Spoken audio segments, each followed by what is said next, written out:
Sejam bem-vindos à nossa aula Café com Modelagem, nossa aula semanal que acontece todas as quintas-feiras às 20 horas. E nosso tema de hoje é modelista digital do zero ao avançado.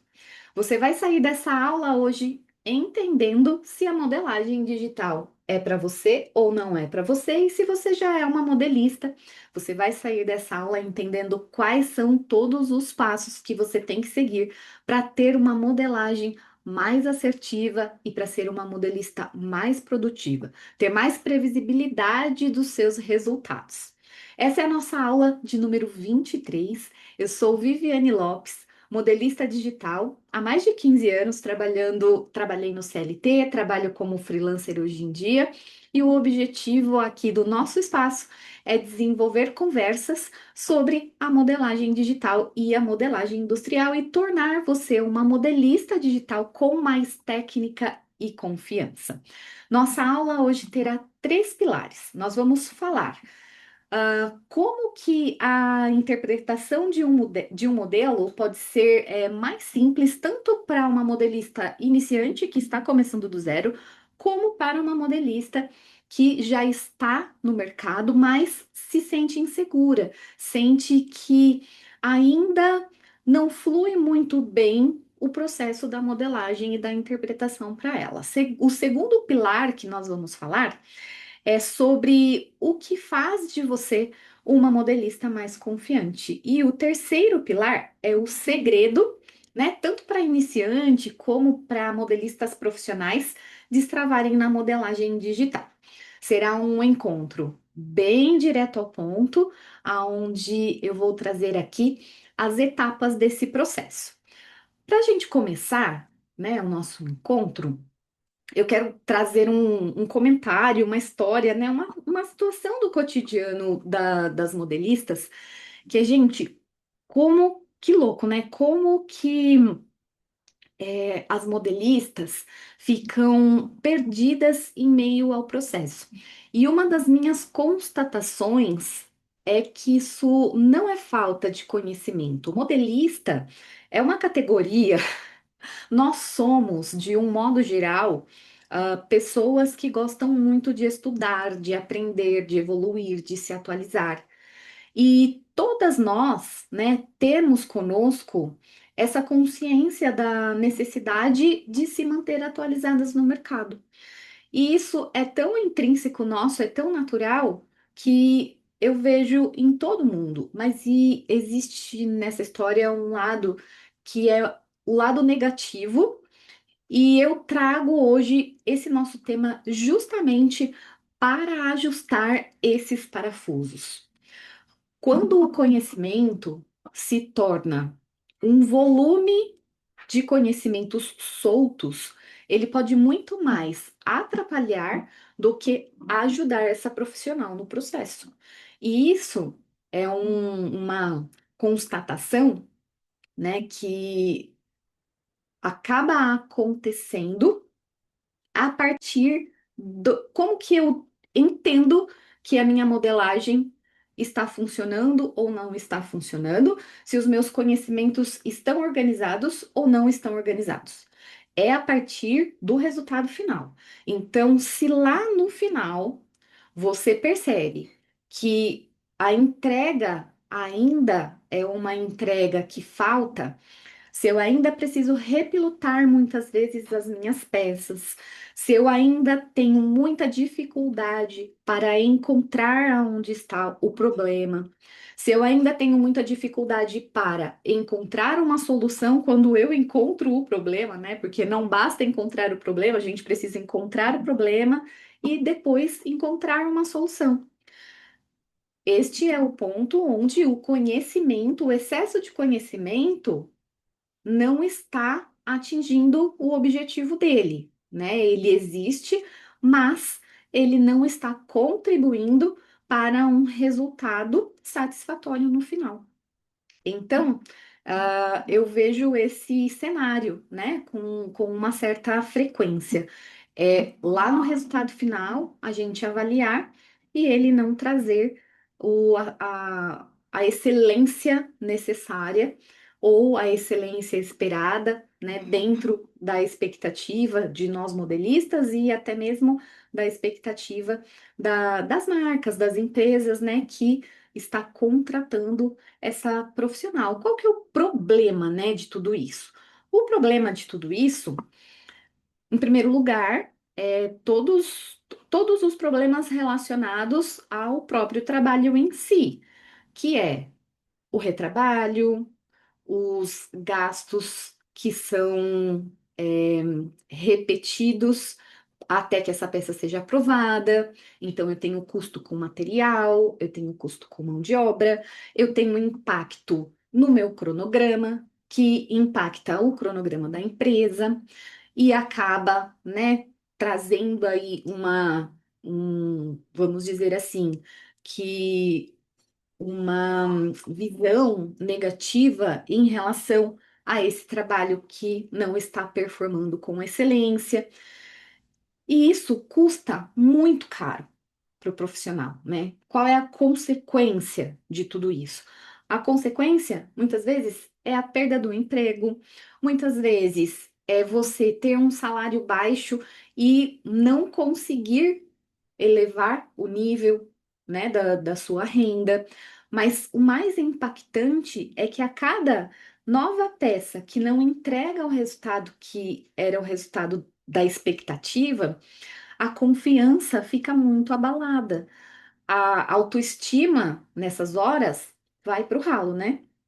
Então, o nosso bate-papo aqui, ele vem também para contribuir nesta questão, né, do desenvolvimento da confiança dessa modelista, que é a partir de um desenvolvimento com mais lógica, raciocínio, entendimento, prática técnica, né? E consequentemente depois de se repetir muitas vezes a experiência e a prática, ela venha a ter um resultado satisfatório lá no final. E esse resultado, ele é o combustível que alimenta muitas coisas. Ele alimenta a satisfação da empresa, ele alimenta a autoestima dessa modelista e o prazer para executar, né, o trabalho, você saber que você vai ter que estar lá no dia seguinte, não ser mais um pesadelo para você, eu acho que é uma das maiores vantagens, né? Então, essa nossa aula de hoje, o que que ela promete? Ela promete organizar esses conhecimentos de uma forma que você siga uma linha de raciocínio, uma lógica, um método para que você tenha controle do processo e você consiga ter uma replicabilidade dos seus acertos e uma correção dos erros, né? Quando eu consigo identificar onde estão os meus erros e as minhas dificuldades, eu tenho a capacidade de criar um planejamento para eliminar esses problemas e não repetir eles mais. O nosso conteúdo de hoje, então, ele vai falar sobre as etapas. Então, o primeiro pilar desse nosso tema, eu trago aqui do zero ao avançado, né? Modelagem digital do zero ao avançado. Então, nós vamos conversar com aquela modelista que é simpatizante, gosta de moda, gosta de roupa e pensou em algum momento se transformar numa modelista digital. E ela se pergunta: será que essa profissão é para mim? Será que essa profissão eu posso começar do zero sem saber modelagem? Será que eu posso começar direto no digital? E muitas vezes, né, por ter tantas perguntas e tantas dúvidas e ser tudo tão obscuro, porque a modelagem, ela é uma profissão pouco conhecida. Todo mundo conhece o estilista, todo mundo conhece o costureiro, mas a modelista está ali no meio do caminho e as pessoas, na grande maioria das vezes, nem sabem que essa profissão existe. Mas tem muitas pessoas que são é, simpatizantes mesmo da moda, da modelagem, e já costuram alguma coisa e têm vontade de ingressar, né, na profissão, mas elas sentem muita insegurança em fazer isso. Por que que elas se sentem inseguras? Né? Não sabem nada sobre e como que funcionaria, se você pode começar do zero já no digital e tudo mais. E sim, você pode. Na verdade, é o melhor caminho hoje em dia. Por quê? Porque modelar no digital não é mais uma opção, é uma necessidade, né? O mercado exige esta habilidade para que você tenha as melhores colocações, isso é um fato. Logo, né, você vai aprender logo na ferramenta que é a ferramenta do momento. Não tem necessidade de você aprender no papel para depois migrar para o digital. Não faz sentido. Para quem já modela no manual, porque aprendeu lá no passado, enfim, tá tudo bem. Por quê? Porque ela já é modelista, ela já faz no papel e, na verdade, é uma transição, é um contexto diferente que funciona também, né? Mas para quem está começando do zero, sim, é possível começar direto no digital. Não, não há nenhum prejuízo nisso. É possível fazer com excelência, porque você vai lá e já vai aprender a técnica juntamente com a ferramenta do digital. E para quem se sente travada e insegura, né? Já modela um digital, mas não sinto aquela confiança 100%. É entender um pouco melhor como que funciona, criar mais intimidade com essas ferramentas, entender melhor como que pode pegar esse conhecimento que já tem do manual e trazer para o digital e adaptar nessas ferramentas do digital, né? Porque a gente tem técnicas que podem ser realizadas por diversas ferramentas, e a gente tem ferramentas que podem ser usadas para diversas interpretações. Logo, quando você tem esse repertório, é um dos caminhos, né, que conduz a uma modelista confiante, né? Quando você vai, vamos dizer assim, tomando posse desse universo, entendendo e dominando esse universo, é natural que essa confiança vá se desenvolvendo. E aqui nesse primeiro pilar, né? A gente vai falar de etapa. A nossa primeira etapa é a etapa da passagem do modelo. Então, a etapa da passagem do modelo consiste em você avaliar essa ficha de costura, essa ficha de desenvolvimento que chega até você, que pode ser uma ficha que tem ali um desenho técnico, uma foto. Olha só, né? Eu já até dei uma aula hoje e falei exatamente o que eu vou falar para vocês.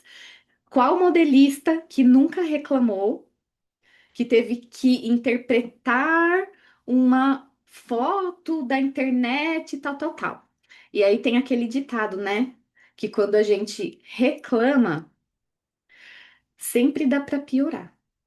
E agora a gente tem a inteligência artificial. Então agora a gente interpreta também modelos da inteligência artificial.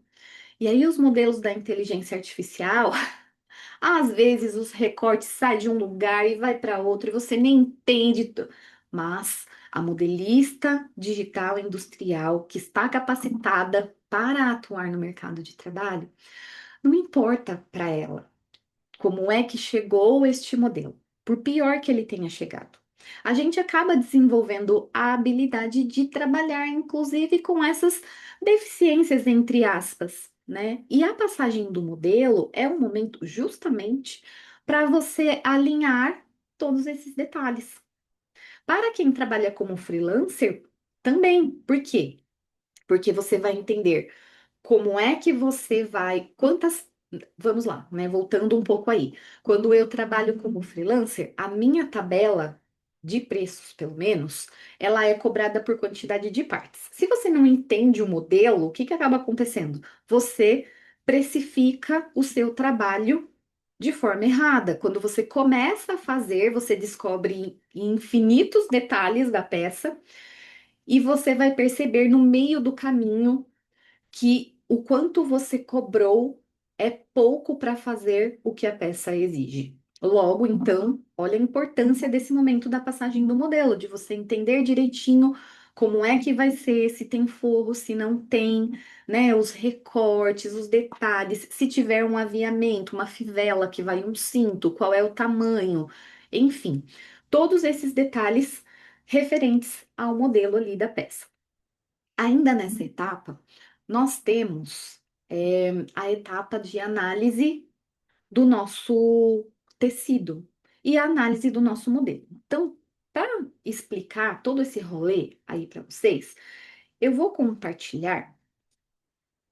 Deixa só eu preparar aqui para eu compartilhar com vocês. Eu preparei o material, eu meio que fui no flow, mas ele está aqui, olha.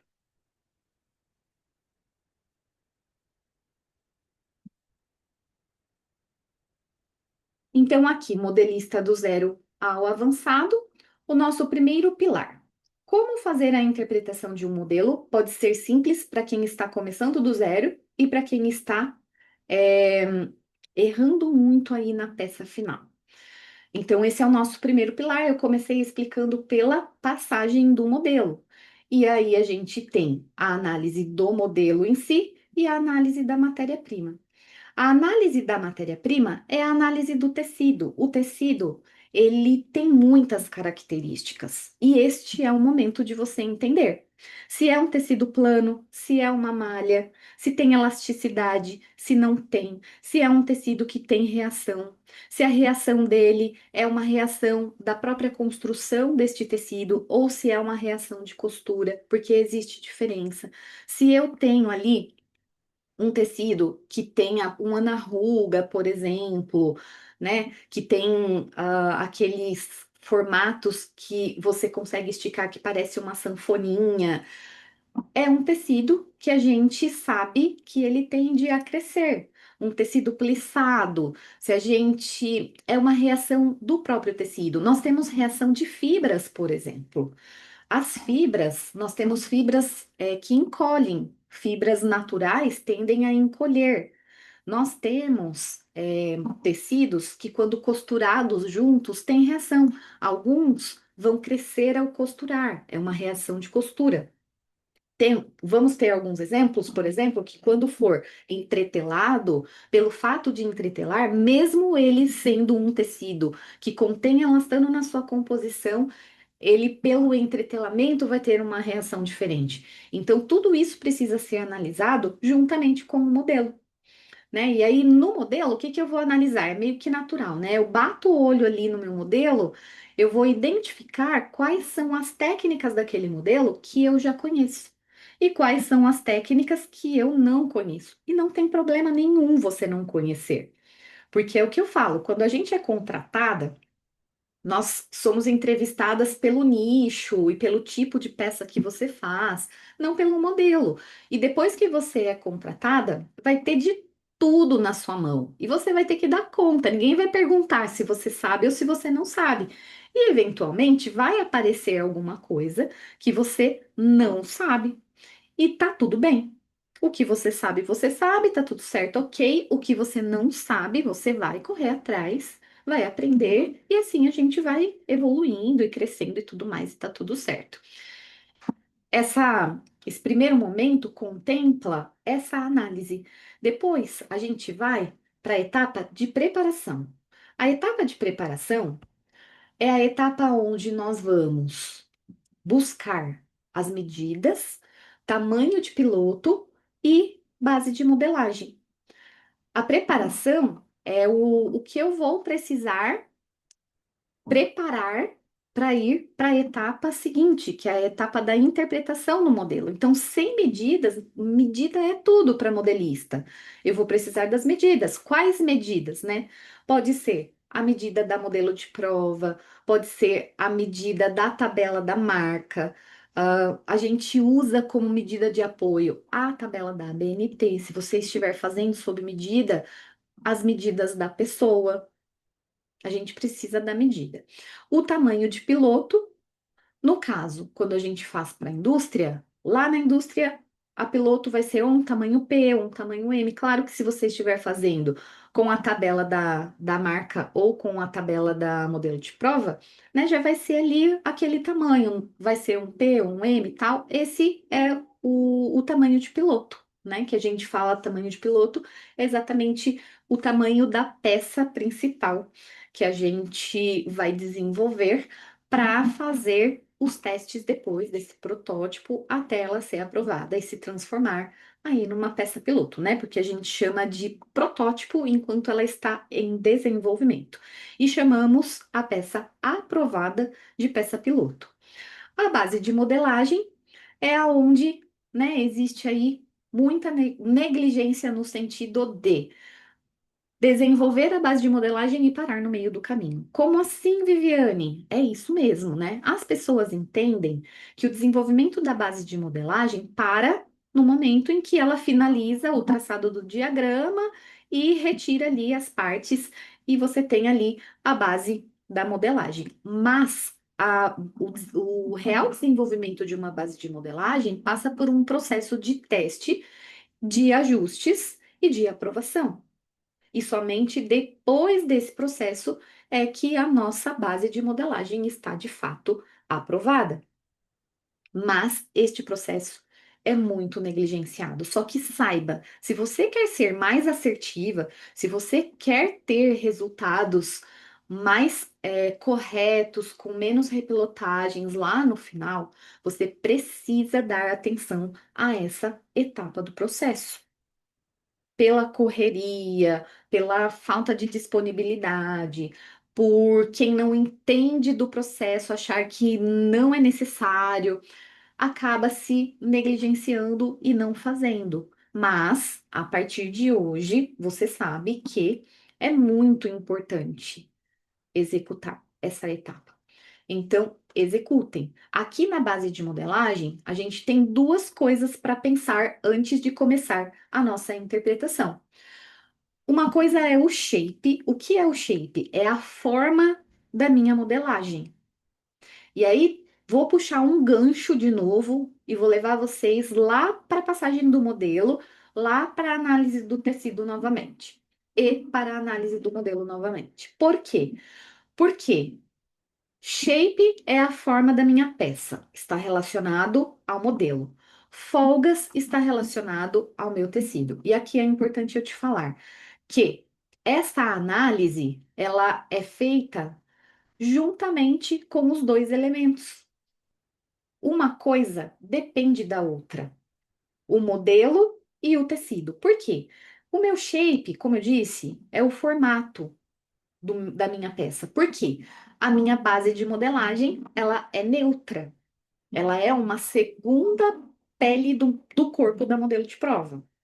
Ela não pode estar justa e ela não é larga. Ela é a medida exata da modelo contornando o corpo daquela modelo. Agora, se a minha peça é ampla, se ela é oversize, se ela é uma peça justa ou uma peça super justa, isso vai fazer a diferença. Isso é o shape, né? Se ela tem uma linha em A, se ela tem uma linha reta, né? E a caixa do meu modelo, como que é, né? Como que é esse formato inicial? Quando eu olho para minha peça para interpretar, qual que é esse formato inicial dela, né? E aí a gente vai e adapta essa base de modelagem a esse shape e a gente vai fazer as intervenções a essa base de acordo com o nosso tecido. Então, se eu tenho uma peça justa com o tecido com elastano, eu vou precisar fazer a redução da elasticidade. Se eu tenho uma peça ampla, né, que precisa de folga, eu vou precisar acrescentar ali a medida necessária para ter aquela folga. Infelizmente, não existe como que eu posso dizer para vocês? Não existe uma regra a se seguir, mas a gente vai usar o quê? Nós vamos usar a lógica, nós vamos usar a própria imagem e a própria análise do tecido. Então, se eu sei que eu preciso só de um conforto daquela peça, eu vou avaliar de acordo com o tecido se eu posso manter a mesma medida do corpo, se eu posso aumentar ali 1 ou 2 centímetros, que dividindo ali por quatro dá meio para cada parte, né? Dentro do nosso contexto aí de modelagem. Ou, né, se é uma peça mais larguinha, né, eu vou avaliar a partir da imagem, né, e vou alucinar ali, fazer uma estimativa do quanto que eu poderia acrescentar. Claro que com o passar do tempo, isso vai se tornando mais fácil por conta da experiência, né? Se eu já vi algumas coisas acontecerem, fica mais fácil de eu conseguir colocar um valor que faça sentido de acordo com aquela peça que eu estou interpretando. Perfeito. Passada essas etapas, eu passo para a interpretação do meu modelo. Na interpretação do meu modelo, eu tenho aqui diversas técnicas que eu posso usar, né? O que do meu modelo eu já conheço, né? Eu fiz a triagem lá em cima. O que do modelo eu ainda não conheço? Vou buscar as informações. Quais técnicas podem ser usadas nessa interpretação? E aí existem diversas. Então, eu posso usar a modelagem plana bidimensional, eu posso usar a mulagem. Hoje a gente já pode incluir aí nesse jogo a modelagem 3D, né? E fora essas formas de interpretar, existem algumas outras maneiras que ao longo do tempo eu fui desmembrando por conta das necessidades dos alunos. Então, existe a Viviane modelista, que, enfim, modela qualquer tipo de peça e modelava no piloto automático, fazendo o que vinha e criando as possibilidades e criando os caminhos e adaptando as ferramentas. Maravilha! Mas é quando você precisa ensinar isso para outra pessoa. Você precisa criar um método, você precisa criar uma forma de explicar, uma forma de criar entendimento para as pessoas em relação a essas interpretações. Então foram surgindo técnicas complementares, técnicas alternativas, técnicas de apoio. O que seriam técnicas complementares, né? Eu percebi que para eu fazer as interpretações, eu criei meio que sem querer, né, uma forma de dividir a imagem que eu recebi, fosse um croquis ou uma foto, em partes e trabalhar com as proporções. Então, se eu tinha um exemplo, uma saia com recortes, eu dividia essa saia em partes ali no comprimento, por exemplo, né? Da cintura ao chão, dividia ela ali em quatro partes, e aí eu sabia onde localizar um bolso, onde localizar um recorte ou vários recortes e tudo mais. E aí eu, para ensinar, pensei. Como é que eu posso ensinar isso para os alunos de uma forma que fique didático? E foi quando surgiu a técnica da proporção. E lá, dentro das aulas, para os mentorados, eu explico exatamente esse passo a passo de como dividir cada modelo em partes e ir localizando os detalhes dentro desses quadros, um conceito baseado. É engraçado, né? Como que a gente aprende uma coisa, acha que não tem nada a ver, e depois, né, a gente entende que conhecimento e inteligência é um negócio que nós usufruímos de uma maneira muito ampla, né? Eu lembro que eu usava essa técnica para fazer ampliação de desenhos. Eu gostava de desenhar, então eu tinha um desenho pequenininho. Eu quadriculava, é uma técnica de desenho, né? De desenho mesmo, de aula de desenho. E eu uso a mesma técnica na modelagem, né? O desenho eu criava os quadros em torno do desenho, depois eu criava os quadros maiores, e aí eu vinha, né, fazendo a ampliação do desenho pequeno, transformando ele num desenho maior. Não deixa de ser a mesma coisa, né? Dividir em partes e vir localizando os recortes dentro da modelagem. Então, essa é uma técnica complementar. A técnica do espelhamento, que é quando, por exemplo, eu quero um modelo muito específico de uma gola, eu desenho ele dentro do corpo e depois eu espelho para o lado de fora e eu tenho a modelagem da minha gola pronta, super, super simples, né? Aquelas golas de blazers super complexas e tudo mais, fica infinitamente mais fácil fazer dessa forma. Enfim, tem aqui várias técnicas complementares. Depois eu tenho os recursos alternativos, que é, por exemplo, o sacar, que eu posso usar qualquer corpo que existe para medir qualquer coisa. Então, se eu estou sentada aqui modelando e eu preciso de uma medida e eu não tenho a medida específica na minha tabela, em tudo que eu recebi de medida, mas eu tenho uma colega que trabalha comigo que eu posso ir lá e medir o corpo dela. É uma alternativa, por que não? Eu tenho a alternativa de usar algumas medidas como referência da tabela da BNT. Então, são alguns recursos alternativos que a gente tem, também existem vários outros. Eu tenho as técnicas de apoio que eu posso utilizar peças piloto da marca que já existem para entender qual que é o estilo. Ah, a marca gosta de um cos um pouco mais largo. Ah, a marca gosta daquele cos que tem um elástico nas costas. As jaquetas, olha o formato do bolso, enfim, né? É ali um recurso também. O acervo, né? Os acervos é assim, qualquer lugar que tenha uma roupa é um acervo infinito de aprendizado, de detalhes, de acabamentos, de proporções. Então, é ir além, é você pensar na interpretação para muito além, né? Mas não é nada solto. Tudo tem técnica, tudo tem passo a passo, tudo tem nome. E o que que torna essa modelista que aprende esse método mais seguro? A certeza de saber que existe sempre um caminho, que ela nunca vai travar. Porque se não dá de um jeito, vai dar de outro. Porque existe uma infinidade de possibilidades de criar essa interpretação, certo?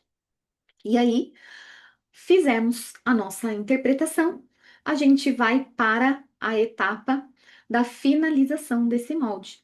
Na finalização desse nosso molde, nós vamos ter os piques, que é dividido ali em duas partes, né? Piques de encaixe, que são os piques que auxiliam na montagem da nossa peça.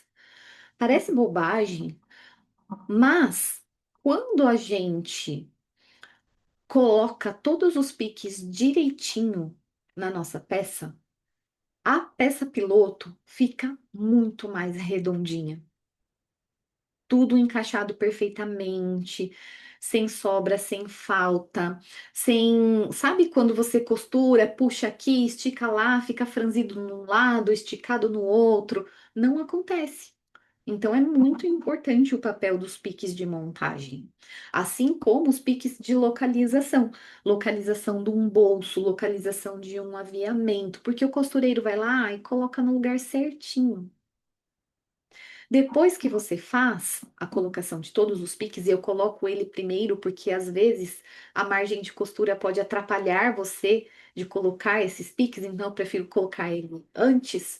Depois vem a margem de costura, que é atribuída de acordo com o tecido e o maquinário que vai ser usado, né? Os equipamentos. Se eu vou usar um interlock, é 1 centímetro ali de margem. Se eu vou usar um overlock, é 0,5. Se eu vou usar uma ponto cadeia, é 0,75. Se eu vou fazer um acabamento com uma galoneira, quanto que é a dobra daquela barra? Ah, é 2 centímetros de barra. Ok. Se eu vou colocar um viés, eu vejo muita gente colocando margem de costura em uma cava aonde vai um galão aplicado com o aparelho.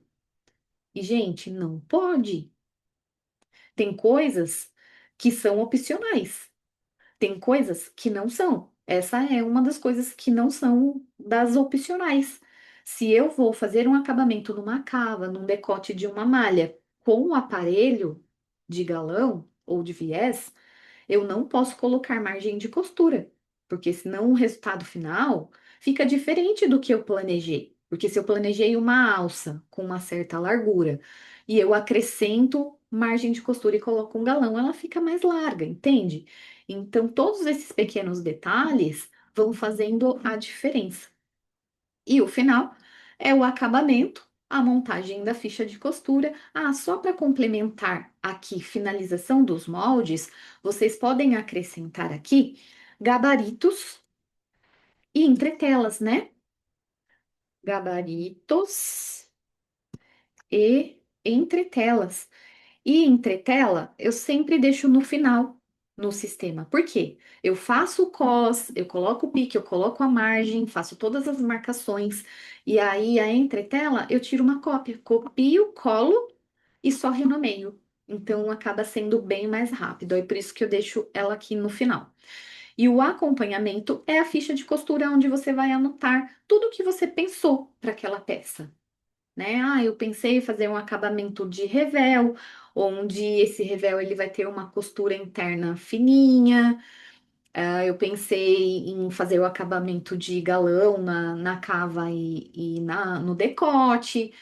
E aí o galão é de 3 centímetros, com aparelho de duas dobras. Eu quero que costure com duas agulhas, bitola estreita, e assim sucessivamente, né? Colocar ali todas as informações.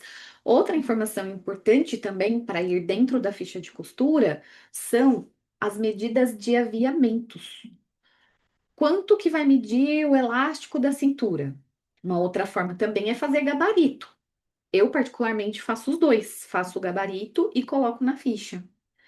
Uma coisa que pode colocar aqui também, que eu não pus no exemplo, por exemplo, é uma alça que vai levar regulador. Você pode colocar a medida da alça para ser cortado exatamente na medida que você determinou e não deixar nada solto.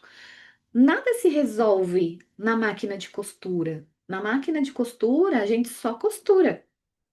Tem que ir tudo determinado. Se for tudo determinado, a probabilidade de dar certo é muito maior. Então, é sobre isso que a gente está falando, sobre previsibilidade, sobre acerto e sobre clareza. Então, vamos recapitular. O que que você tem que saber? Essa ordem: a passagem do modelo, a preparação, a interpretação do modelo, a finalização do molde e o acompanhamento. E uma tem que ser feita depois da outra. E cada uma tem que ter a sua devida atenção, com muita atenção. É necessário realmente se dedicar a cada etapa com a intensidade que cada uma merece. É isso que faz toda a diferença no controle do processo, na sua clareza em relação ao trabalho que você executou. E isso traz uma velocidade surreal para o seu trabalho. A sua produtividade aumenta e a sua assertividade aumenta ao mesmo tempo. Então, esse é o nosso primeiro pilar. O nosso segundo pilar é o que faz de você uma modelista confiante. A modelista confiante é uma modelista que tem domínio das técnicas de modelagem. Então, você precisa saber, você precisa entender, você precisa realmente ter conhecimento das técnicas. Como é que eu faço? Como que eu desenho? Como que eu interpreto um decote que não tem defeito? Como que qual que é a forma de se traçar uma gola corretamente? Como que eu faço? Você conhece as estruturas básicas, padrões para fazer as interpretações, né? Olha só, você precisa saber os fundamentos dos elementos que compõem uma roupa. O que que seria isso? Você sabe o que que é um evasê? Você sabe criar um godê na proporção exata do que você vê na foto? Um drapeado, um franzido, né? Uma prega que eu não coloquei aqui.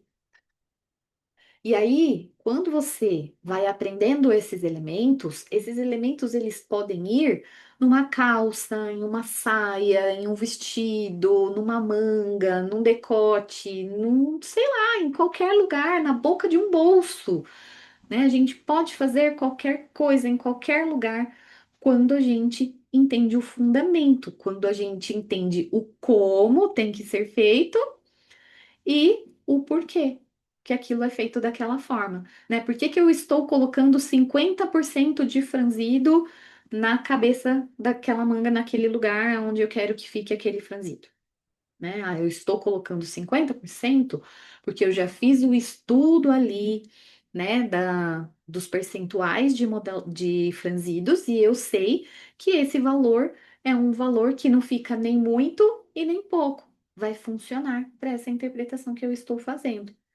Então, se eu entendo o porquê das coisas, eu consigo ter uma assertividade maior. E saber as ferramentas do sistema, né? Saber como as ferramentas funcionam, em primeiro lugar, né? Por exemplo, trouxe aqui o exemplo de uma reta. Serve para fazer uma linha reta, uma reta serve para fazer uma reta. É isso que você tem que aprender? Não exatamente, né? Porque isso é o óbvio. O que que você tem que saber sobre essa ferramenta, né? Para além do que ela exatamente faz. Precisa saber para que ela serve. Por exemplo, uma ferramenta reta, ela tanto serve para a criação de um diagrama, como ela serve para fazer a interpretação de infinitas coisas. Eu posso fazer bolsos, eu posso fazer recortes na peça, eu posso fazer canaletas, eu posso criar partes de uma modelagem que tem linhas retas e curvas, e assim sucessivamente. E a gente tem que ter esse entendimento com todas as ferramentas, né? Saber como ela funciona, quem ela é, né? Saber como ela funciona, né? Ela serve para quê e aonde que eu posso aplicá-la, né? E você vai se surpreender quando você perceber que você pode aplicar uma mesma ferramenta para fazer diversas coisas, assim como eu consigo fazer uma mesma técnica, né, de interpretação com ferramentas diferentes. É muito louco. Abre assim um leque gigantesco, né, para a gente poder fazer o que a gente precisa fazer. Então, nunca a gente fica sem alternativa. E o importante, né, saber como adaptá-las às diversas manipulações que um molde pede. É você olhar ali e falar assim: ah, aqui dá para usar uma múltiplas tenses, aqui dá para só recortar e abrir e complementar. Ah, aqui dá para mover ponto, enfim, né? Saber ali onde é que eu encaixo cada detalhe da nossa ferramenta. Não existe nada que vai tornar uma modelista mais confiante do que ela dominar as técnicas de modelagem e dominar o sistema. Por quê? Porque isso vai impactar no resultado final da peça que ela vai desenvolver, juntamente com essa linha de pensamento de respeitar as etapas para conseguir ter o controle aí de todo o processo, né? Essa clareza, né? De clareza mesmo, do começo ao fim, de você ter ali o caminho que você seguiu para fazer bonitinha aquela peça. Se der algum BO em algum lugar, você vai saber aonde é e você vai conseguir consertar. E aí é onde a gente entra para o terceiro pilar, o segredo para, seja uma modelista iniciante ou uma profissional, destravar na modelagem digital. Né? Aí eu trouxe aqui, né, o que trava as pessoas na hora de fazer um modelo no sistema. Aí a gente descobre o que é que trava para a gente descobrir qual é o segredo. Né? O que trava é a falta de conhecimento, né? Muitas vezes a pessoa atribui ao sistema um resultado ruim, mas na verdade ela não sabe modelar direito, não tem domínio técnico. Então o exame de consciência é individual, cada um faz o seu. As suas técnicas de modelagem realmente te entrega a clareza que precisa para você poder julgar de fato que o problema é o sistema, né? Ou o contrário, a pessoa modela muito bem as técnicas, mas não consegue adaptar essas técnicas às ferramentas do sistema. É um outro tipo de problema, também pode acontecer. Então, pilar anterior, técnica, né, e sistema tem que estar na ponta da língua. E a falta de saber como usar esse conhecimento da melhor forma, que é, né, a gente volta no primeiro pilar, que é ter essa ordem mental, essa organização das informações. É pegar os conhecimentos que você já possui e usar eles na ordem certa, para você não ficar indo e voltando nas etapas, se atrapalhando, tendo retrabalho e um resultado ruim no final, certo? Ok. Quanta coisa, né? Que falatório. Mas era esse o conteúdo que eu queria trazer para vocês. E ali eu falo, né? Tanto para iniciantes como para modelistas que não estão insatisfeitas com o seu resultado, esse conteúdo contemplou. Por quê? A modelista que está iniciando do zero, ela, dentro deste contexto, já aprende a fazer direitinho, já consegue ter um resultado bacana lá no final. E para a modelista que está, né, confusa na forma com como está modelando, para modelista que tem o conhecimento, mas está tudo bagunçado na cabeça, é organizar dentro das etapas. Respondendo à pergunta do início da nossa aula, modelagem digital do zero ao avançado. Serve para todo mundo? Serve para todo mundo que deseja, seja do iniciante ao avançado, modelagem digital pode ser sim uma profissão muito satisfatória, pode ser uma profissão que pode te trazer sim muita valorização, mas você não pode esquecer de um mercado que se encontra muito exigente. Você precisa se preparar. Se preparando, as melhores oportunidades são oportunidades para você também, por que não, né? Eu trago essa linha de raciocínio, esse pensamento, eu sempre coloco, né, alunos e mentorados conectando a parte técnica com mentalidade, com posicionamento, porque esse mercado é um mercado que ele exige não só a entrega de uma modelagem impecável, mas uma inteligência emocional no ambiente de trabalho, um posicionamento com autoridade, não autoritário, com autoridade. Com autoridade é a pessoa que domina aquilo que ela faz. E a partir do momento que você demonstra essa autoridade, o respeito, ele é uma consequência, né? Você é mais respeitada profissionalmente, você tem mais argumentos, e a partir deste contexto, é inevitável você se tornar uma modelista mais confiante. Você vai ter mais confiança para conversar, você vai ter mais confiança para poder conversar sobre uma promoção, você vai ter mais confiança para falar dos benefícios do seu trabalho, dos valores que você agrega àquela marca, àquela empresa, né? Fica mais fácil de conversar quando você não se sente devendo, e é sempre assim, né? Uma repilotagem sempre traz pra gente essa sensação de tipo, tô devendo. E se eu tô devendo, não tenho coragem de ir lá e, né, vou pedir aumento de salário, vou aumentar o meu preço se não tá ficando legal. Então precisa tirar tudo isso do caminho. Vou zerar definitivamente repilotagens? Jamais. Eu não sou a que levanta essa bandeira e nunca levantarei, porque nosso trabalho é um trabalho de desenvolvimento. Mas pensa aqui comigo. Não é maravilhoso você pensar que você pode reduzir significativamente isso e passar a ter muito mais aprovações do que desaprovações, e que o que vir a ser mexido nas suas peças sejam coisas mais irrelevantes no contexto geral? Isso é que é um ponto, né, que eu sempre trago.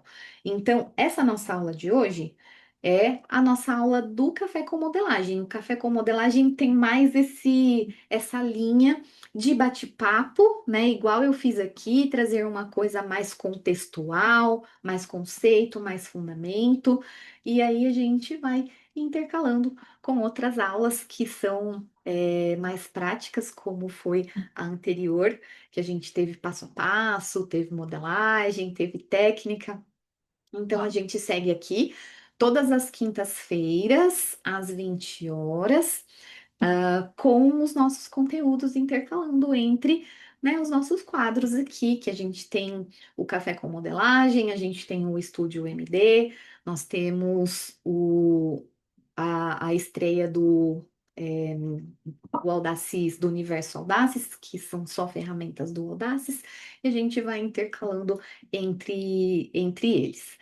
Bom, Se você está assistindo essa aula gravada, né, sinal de que você não está no nosso grupo VIP. Eu convido você para participar, para receber as notificações, para não perder nenhuma aula, para receber o link para poder participar da nossa aula online ao vivo.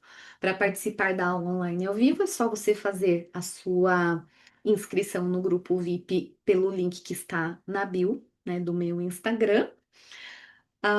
Se inscreve no canal para receber as notificações, ativa o lembrete, o sininho e, né, fica o convite para acompanharem aí os próximos conteúdos e as próximas aulas. Espero que vocês tenham gostado e nós vamos ter na semana que vem também o nosso evento, né? Que será a Semana da Modelista Confiante. As aulas são online e são gratuitas. Eu convido vocês também para participar. O link está na bio. O objetivo do evento é apresentar para vocês parte do método, é mostrar quais são essas habilidades que o mercado, né, tem exigido dos profissionais para que eles possam estar na ponta aí, se destacando nas suas carreiras. Hoje em dia já não é mais só sobre entregar moldes, né? É muito mais do que isso. O evento se propõe a também trazer essa fala dentro dele, além das técnicas, além de todo um esclarecimento sobre a própria profissão em si. Vai ser muito legal, fica o convite, quem quiser participar, não custa nada, então é conhecimento, é atualização, é estar por dentro aí do nosso mercado. Para participar, também é só clicar lá no link da bio, que vocês conseguem entrar para o grupo para receber o link das aulas. Espero que vocês tenham gostado. Convido para estarem na próxima quinta-feira e a gente se fala então, né? Se vê e vamos trocar aí novas ideias na próxima semana. Um abraço a todos e até mais.